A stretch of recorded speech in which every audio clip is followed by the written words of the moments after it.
Una joven que solo quería volver a casa después de una noche con amigas. Pide un servicio de viaje seguro, pero ese viaje se convierte en el último de su vida.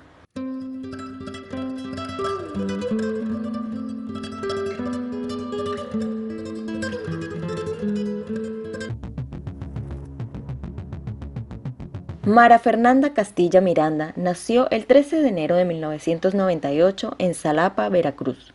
Tenía 19 años, hija de Gabriela Miranda, y de su padre no se divulgó su nombre públicamente. Se había mudado a Puebla para estudiar ciencias políticas en la Universidad Popular Autónoma del Estado de Puebla, UPAEP. Vivía en un apartamento en San Andrés Cholula con su hermana Karen. Sus compañeros y familiares la describen como una joven sociable, alegre y comprometida con sus estudios. Según las investigaciones, la noche del 7 de septiembre de 2017, Mara salió con amigas a un bar en San Andrés Cholula.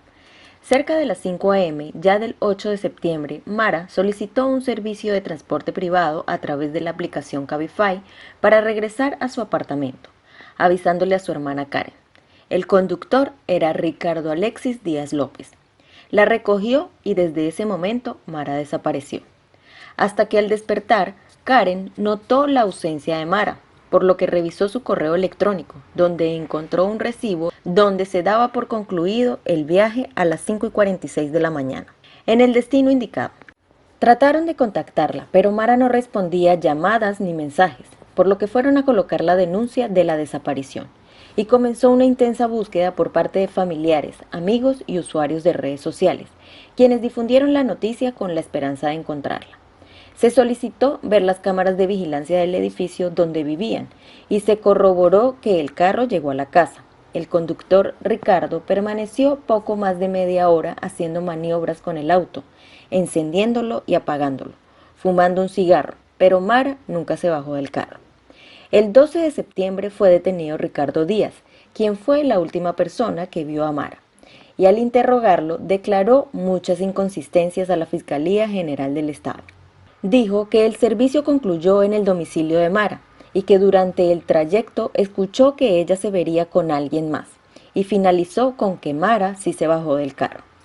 Al final, las autoridades concluyeron que Ricardo secuestró a Mara, la llevó a un motel en Puebla donde la agredió sexualmente y la estranguló. Posteriormente, abandonó su cuerpo en un paraje cercano. La Fiscalía General del Estado de Puebla presentó pruebas que lo vinculaban, incluyendo rastreos de geolocalización y testimonios que confirmaron su presencia en el lugar de los hechos. El juicio contra Ricardo Alexis Díaz comenzó en diciembre de 2020. Pero no fue sino hasta el 6 de abril de 2021 que fue declarado culpable por femicidio y se dictó una sentencia de 50 años y una reparación del daño moral por 300.000 pesos mexicanos. La familia de Mara expresó su conformidad con la sentencia, aunque solicitó la pena máxima de 60 años. La defensa apeló la decisión, pero la sentencia de 50 años fue ratificada en septiembre de 2021. Como un hecho a resaltar, el 18 de septiembre el gobierno de Puebla le retiró el permiso de operación a la empresa Cabify, ya que la investigación de la Fiscalía mostró que el conductor Ricardo Díaz fue contratado pese a haber sido despedido previamente de Uber por comportamiento indebido. El 27 de septiembre de 2018, los familiares de Mara interpusieron una demanda ante el Tribunal Superior de Justicia de la Ciudad de México en contra de Cabify por daño moral. En dicha demanda solicitaban a la empresa el pago de 3 indemnizaciones, una por reparación del daño moral, otra por la responsabilidad civil de la compañía ante los sucesos y una por daños punitivos. Sin embargo, hasta la fecha no se ha emitido una sentencia definitiva de este proceso. En mayo de 2024, la Suprema Corte de Justicia de la Nación, SCJN, otorgó un amparo a la familia de Mara, declarando inconstitucional un artículo del Código Civil, lo que podría permitir una reparación más justa. A pesar de este avance, el proceso legal contra Cabify aún está pendiente. Y bueno amigos, así llegamos al final de la historia de hoy. La historia de Mara Castilla es un recordatorio de la violencia estructural que enfrentan las mujeres en diversos ámbitos. Su caso evidenció la necesidad urgente de políticas públicas efectivas, educación en igualdad de género y una justicia que no revictimice a las víctimas. Es fundamental que como sociedad asumamos la responsabilidad de erradicar la violencia de género y construir un entorno seguro y respetuoso para todas las personas.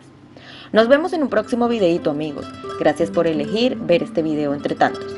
Si esta historia te hizo reflexionar, te invito a que te suscribas, dale me gusta, comparte y comenta. Me gustaría conocer tus opiniones, siempre con respeto hacia las víctimas y sus familias. Tenemos que promover a la reflexión y sobre todo conciencia.